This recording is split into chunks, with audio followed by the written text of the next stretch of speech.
श्रीमन्नारायण नारायण नारायण श्रीमन्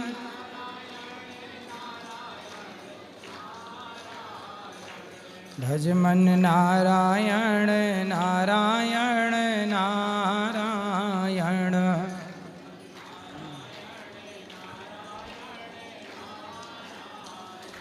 बोलिए गौरी गोपाल भगवान की जय। जय श्री राधे। जिनका प्रश्न है वो हाथ उठाएं। खड़े हो जाओ, खड़े हो जाओ बेटा। गुरुजी राधे राधे जी। मेरा प्रश्न ये है कि हमें तुलसी की माला क्यों पहनना चाहिए और इसके क्या नियम है? तुलसी की माला इसलिए पहनना चाहिए क्योंकि तुलसी पहनने वाला भक्त भगवान को बहुत प्रिय होता है। जैसे एक माँ बाप के 2 बेटे हैं, 4 बेटे हैं, पर उन चारों में वो बेटा सबसे अच्छा होता है जो माँ बाप की आज्ञा का पालन करता है। जो बात नहीं मानता, भले उस माँ बाप का बेटा है पर माँ बाप उसे बहुत पसंद नहीं करते कि बेटा तो है पर सुनता नहीं है, मानता नहीं है। पर जो मानता है माँ बाप उसमें समर्पित रहते हैं। ऐसे ही जो शास्त्रों की बात मानते हैं ऐसे भक्तों पर भगवान भी समर्पित रहते हैं। और शास्त्र कहते हैं, पुराणों में लिखा है कि तुलसी भगवान को अत्यधिक प्रिय है। इसलिए भगवान की प्रिय चीज़ हमारे हाथ में होगी तो भगवान की दृष्टि हम पर भी पड़ेगी। इसलिए भक्त लोग तुलसी पहनते हैं। इसके नियम क्या है?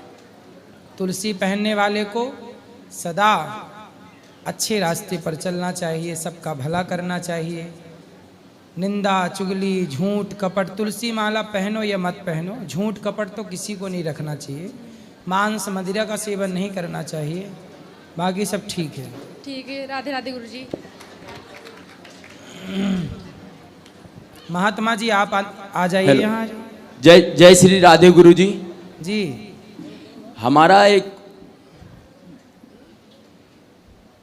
जे है कि जो संस्कृति सनातनी है कि हमारे सनातन में जो कन्यादान लेते हैं तो हमारे क्षेत्र में और अधिकांश हमने जानकारी की है कि कन्यादान में गाय का बहुत महत्व है। गाय देते हैं, लेकिन हमारे क्षेत्र में अधिकांश कन्यादान देते समय अब गाय का महत्व बहुत कम होता जा रहा है। अधिकांश लोग गाय लेते नहीं हैं। और गुरु और हमारे आ जाइए आ जाइए आ जाइए। कैसे हैं? वाह, ये हमारे बचपन के मित्र हैं, यहाँ संत बन गए हैं। देखो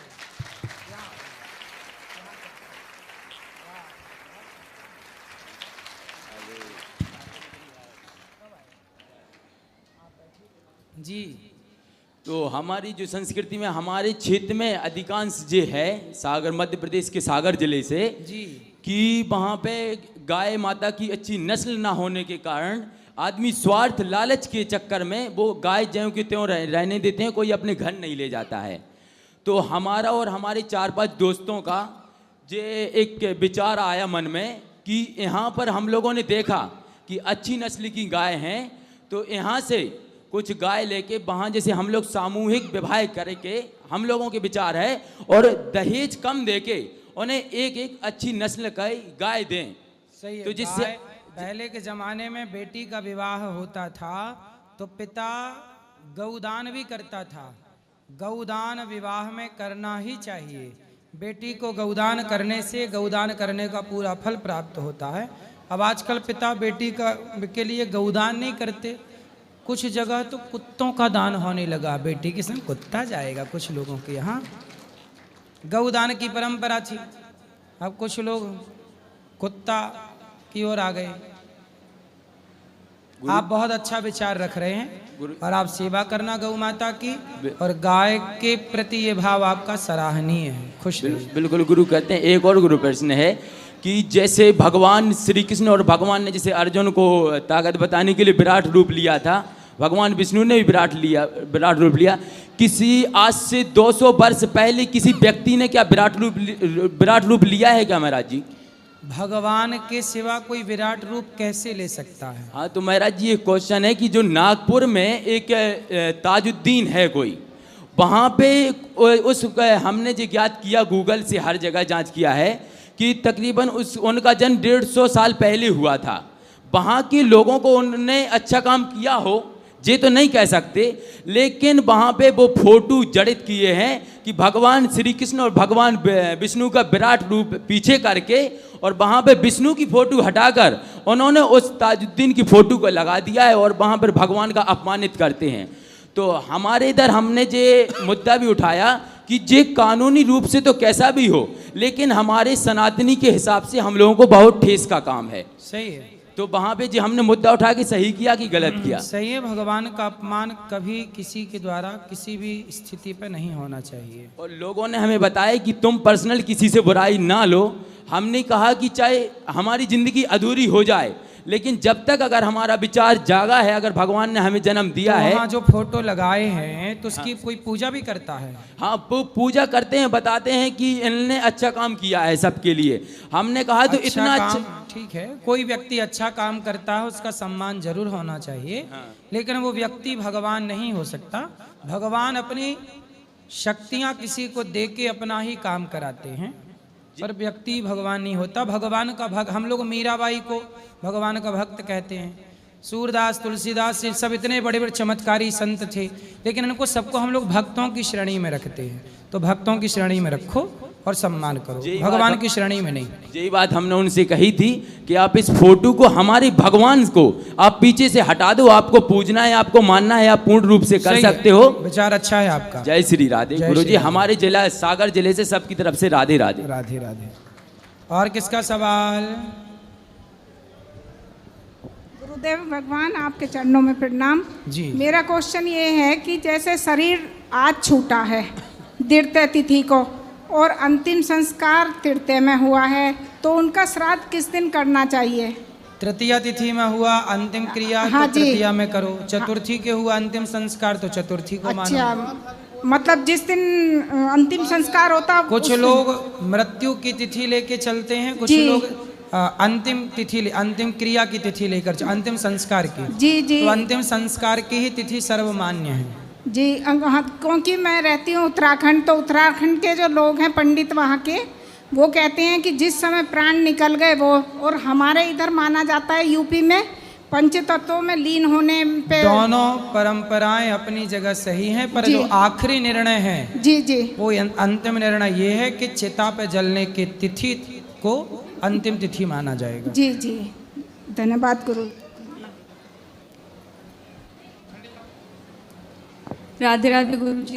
जी जी, मेरा प्रश्न आपसे ये है कि मैं राजस्थान से हूँ और वहाँ पे मतलब ऐसा सास अपनी बहुओं से कहती है कि सुबह सुबह उठ के बासी झाड़ू निकालना चाहिए तो उससे लक्ष्मी आती है। तो क्या आप बताइए, ऐसा होता है क्या?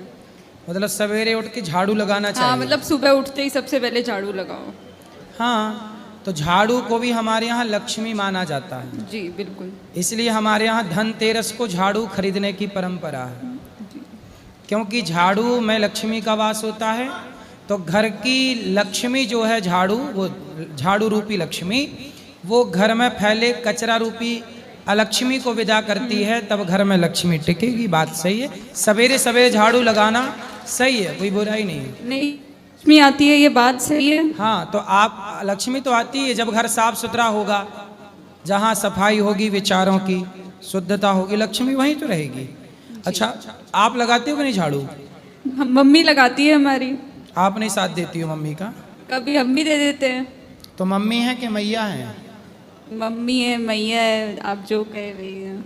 नहीं, मम्मी और मैया का मतलब एक ही होता है कि अलग अलग? एक ही होता है। तो मम्मी का मतलब क्या होता है? मम्मी, हाँ। मम्मी का मतलब होता है मरा हुआ। अच्छा। जो मर जाता है ना, उसकी बॉडी खराब ना हो तो उसे रख दिया जाता था, उस प्रोसेस को बोलते थे मम्मी। क्या बोलते थे? मम्मी। हाँ, मम्मी। मम्मी तो मम्मी से ही फिर मम्मी हो गया।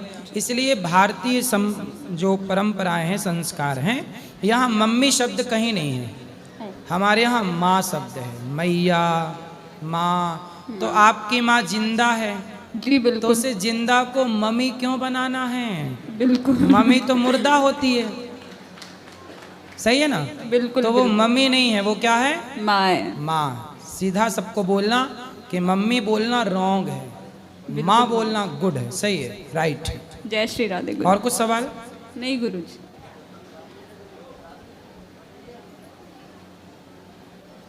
गुरुदेव के चरणों में हमारा कोटि कोटि अभिनंदन वादन करता हूँ, प्रणाम करता हूँ। गुरुजी, मैं दमोह जिले बुंदेलखंड से आया हूँ।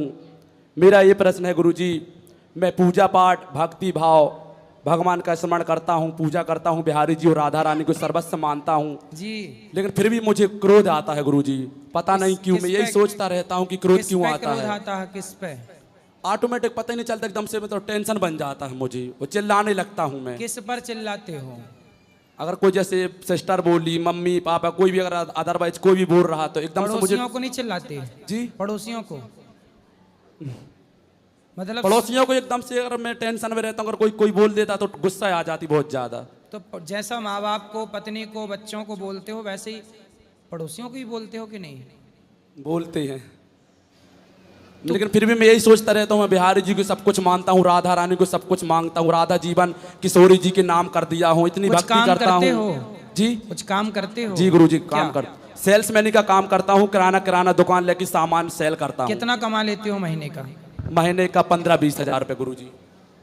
तो कमाई बढ़ाओ, जी थोड़ा और मेहनत करो और अच्छी प्लानिंग करो तो पैसे बढ़ेंगे। जी जब पैसे आने लग जाएंगे तो अपने आप आपका क्रोध शांत हो जाएगा। जी। ये गुस्सा इस बात का है कि आप कम पैसे कमाते हैं, संतुष्ट नहीं है आप अपनी जिंदगी से।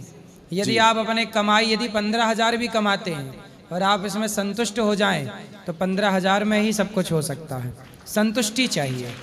इसलिए आपका ये गुस्सा, चिड़चिड़ापन इसलिए है कि आप अपनी ज़िंदगी से संतुष्ट नहीं हैं। इसलिए जितना मालिक ने दिया है, बहुत दिया है। आपके पास 2 पाँव हैं। जी बहुत लोगों को देखा आपने लंगड़े हैं, चल नहीं जी, पाते। जी गुरु जी। आप कितने अच्छे हैं ना उनसे। जी बहुत लोग अंधे हैं जी पर उनसे आप कितने अच्छे हैं। जी गुरु जी। आप देखो बोल पा रहे हैं। बहुत लोग हमने देखे जो बोल नहीं पाते, आवाज नहीं है, जी गूंगे हैं बेचारे। जी फिर भी आप कितने अच्छे, ईश्वर ने आपको कितना अच्छा जीवन दिया, फिर शिकायत किस बात की है? इसलिए जितना मिल रहा है, पेट भर रहा है ना। भूखे सोते हो?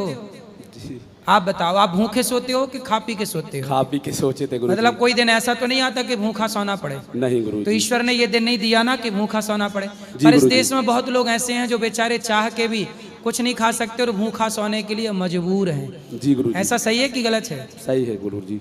आप कितने सुखी हैं ना उनसे। जी गुरु जी। इसलिए क्रोध किस बात का है? किस बात का चिड़चिड़ापन है? यदि आप चिड़चिड़ापन है मतलब आप ईश्वर के दिए से संतुष्ट नहीं हैं। जितना दिया है उस हाल में ईश्वर का धन्यवाद दो और हर हाल में प्रसन्न रहिए। परमात्मा को याद करिए, अधिक से अधिक भगवान का नाम जपिए। जी गुरु जी। और पत्नी, माँ, बहन, बेटी इनके साथ अच्छा व्यवहार करिए। ये लोग खुश रहेंगे तो अपने आप धन बढ़ जाएगा। जी ठीक है? जी और गुरु जी। परेशान होने का नहीं, जिंदगी बिंदास हंस के मुस्कुरा के जीने का। बोलो गुरुदेव भगवान की, समझ श्री में आया? बांके बिहारी लाल की। अब क्रोध करोगे? नहीं गुरु जी। क्यों नहीं करोगे? अब शांति बना के रखेंगे कि जो मालिक ने दिया है वो सही है। बहुत है। जी अंधे नहीं हो आप, लंगड़े नहीं हो आप, बहरे नहीं हो आप, मतलब आप दुनिया में सबसे अमीर हैं। जिसके पास स्वस्थ शरीर है ना साहब, वो अमीर है।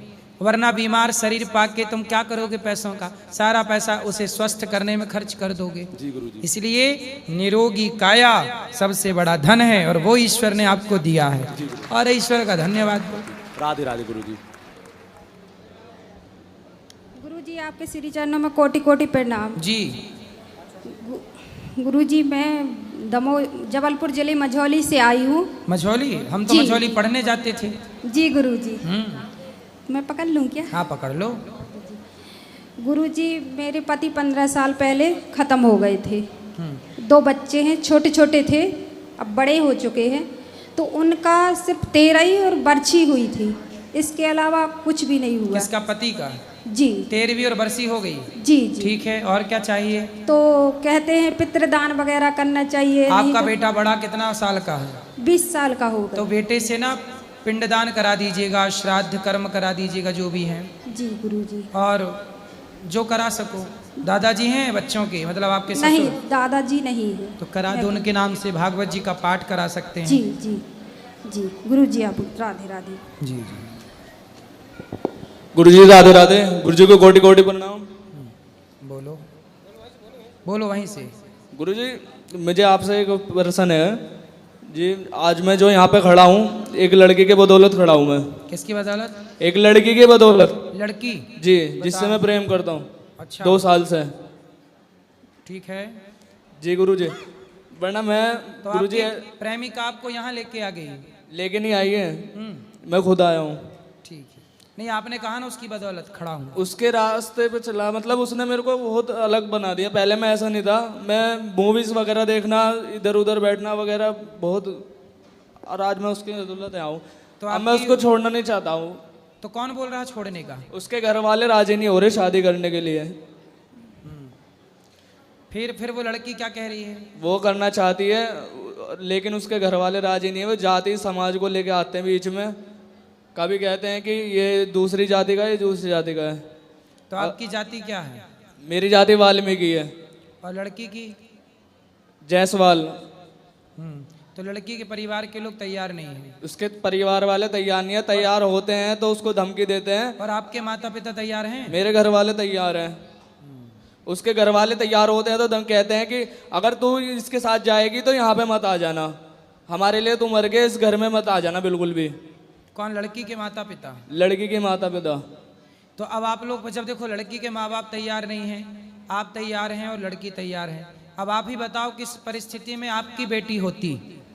माना कि जरा सोच लो, माना कि आपकी बेटी होती और वो किसी लड़के से प्यार कर रही होती जैसे आपसे वो लड़की कर रही है, और वो लड़की किसी और से विवाह करना चाहती, तो आप पिता होते उस लड़की के, आपकी बेटी के, तो आप क्या करते हैं?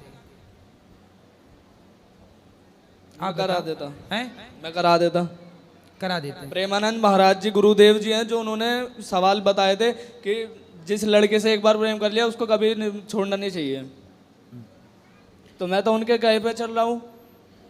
तो जब प्रेम किया था तब महाराज जी से पूछ के गए थे कि महाराज जी हम कर लें प्रेम? तब महाराज जी से पूछा था महाराज जी हम इनसे कर लें? नहीं जी। नहीं। जब कर लिया अब तो फिर उसके माँ बाप, आप बताइए उस लड़की पे आपका अधिकार ज्यादा है कि उसके माँ बाप का अधिकार ज्यादा है? माँ बाप का अधिकार ज्यादा है। मैं तो उसको कुछ कहता ही नहीं। मैं तो कहता हूँ कि अपने घर वालों से बात करो, लेकिन घर वाले उसके बार बार इस तरीके की बातें बोलते हैं। यदि घर वाले तैयार हो जाएं, सब राजी मर्जी है तो कर लेने में कोई बुराई नहीं है। राजी है उनकी, लेकिन बस वे समाज का डर ले रहे हैं कि जातियों के समाज पर का। आपको ये समझना चाहिए कि सब राजी मर्जी है तो कोई दिक्कत नहीं, पर लड़की के माता पिता राजी मर्जी नहीं है तो फिर नहीं करना चाहिए, क्योंकि लड़की पर या लड़के पर आपसे ज्यादा और किसी लड़की से ज्यादा आपके माता पिता का अधिकार है। ऐसे किसी भी लड़की पर जब आपकी बेटी होगी ना तो उस बेटी पर आपका अधिकार ज्यादा होगा। आप मतलब आप माँ बाप का। तो लड़की पर किसका अधिकार ज्यादा है? माँ बाप का। इसलिए उसके माँ बाप की राजी मर्जी होना यही धर्म है। बस यही धर्म है। मैं तो इसी धर्म के अनुसार चल रहा हूँ। मैं किसी और लड़की की तरफ आँख ठाके नहीं देखेगा। अगर उसके घर वाले राजी हो गए तो ठीक है, वरना मैं आपकी शरण में आ जाऊंगा हमेशा के लिए। ठीक है, ठीक है, अच्छा है, बात कर लो। भगवान करे आपका जीवन सुखी रहे, सुखमय जीवन। गुरु जी को कोटि कोटि प्रणाम जी। मेरा प्रश्न ये है कि मैं नोएडा के भंगेल गांव से बिलोंग करता हूँ जी। और मेरा प्रश्न ये है कि मेरे अंदर ना, जैसे उन भाई ने बोला कि क्रोध बहुत ज़्यादा मेरे को आ जाता है, मेरे को भी आता है, पर मैं कभी किसी पे चिल्लाता नहीं हूँ। ऐसे कि जैसे पापा पे चिल्ला दिया, मम्मी पे या बहन पे चिल्ला दिया। होता क्या है कि पापा कभी कभी होता है ना कि बिना वजह चिल्ला देते हैं, पिता बेटे के ऊपर ऐसे ही चिल्ला देते हैं, कभी कभी किसी और का गुस्सा उतार देते हैं। सही है। तो मेरा मन करता है कि मैं भी उनको बोल दूं कुछ अचानक से एकदम कि ऐसे करके मैं अपने आप को कंट्रोल कर लेता हूँ उस टाइम। तो फिर बाद में सोचता हूँ कि मैंने ऐसा नहीं बोला, मैंने अच्छा किया। तो इस चीज़ का ना वो चीज़ कंट्रोल नहीं हो रही है, तो उसको कंट्रोल कैसे करूँ मैं समझ में नहीं आ रहा। तो आपके पिताजी आपको डांटते रहते हैं? नहीं, ऐसा नहीं है कि डांटते रहते हैं, मतलब डांटते हैं कभी कभी। मतलब ऐसा होता है ना कि मेरे अंदर भी पिताजी, मेरे पिताजी के जीन्स हैं मेरे अंदर भी। सही है। तो उस चीज़ का मेरे को दिखाई देता है कि मेरे जैसे मैं गुस्सा करता हूँ ना दांत भींच के, तो मेरे पापा भी ऐसे ही करते हैं। तो उस चीज़ को सोच के मैं मतलब भूल जाता हूँ कि छोड़ो क्या बोलूँ। हाँ, तो पिता को क्या जवाब देना है? कोई जवाब जरूरत नहीं है। पिता को बोलने दीजिए, आप कुछ मत बोलिए। उस समय आपकी समझदारी यही है कि आप चुप रहें। तो ये चीज़ आगे के लिए कंट्रोल नहीं हो रही ना, मैंने बहुत बार कोशिश भी कर ली। देखो, जो व्यक्ति अपने को कंट्रोल नहीं कर सकता वो सबको, समाज को क्या कंट्रोल करेगा। इसलिए किसी को ना जानो, किसी को ना जीतो। जानना है तो खुद को जानो और जीतना है तो स्वयं को जीतो। हम अपने क्रोध को जीतें, यही तो चुनौती है। इंसान के आगे चुनौती क्या है? मंगल तक जाना चुनौती नहीं है, चंद्रमा तक पहुंचना चुनौती नहीं है, स्वयं को जान लेना और स्वयं को जीत लेना चुनौती है। मंगल तक जाना, जो मंगल तक गए, चले गए, पूछिए उनसे कि क्या खुद को जीत पाए? खुद को जीत लेना मंगल पे जाने से, चंद्रमा पे जाने से ज्यादा कठिन काम स्वयं को जीत लेना है। जो स्वयं को जीत लेता है उसके जीवन में मंगल हो जाता है, उसे मंगल पे जाने की जरूरत नहीं है। धन्यवाद गुरुजी, धन्यवाद जी।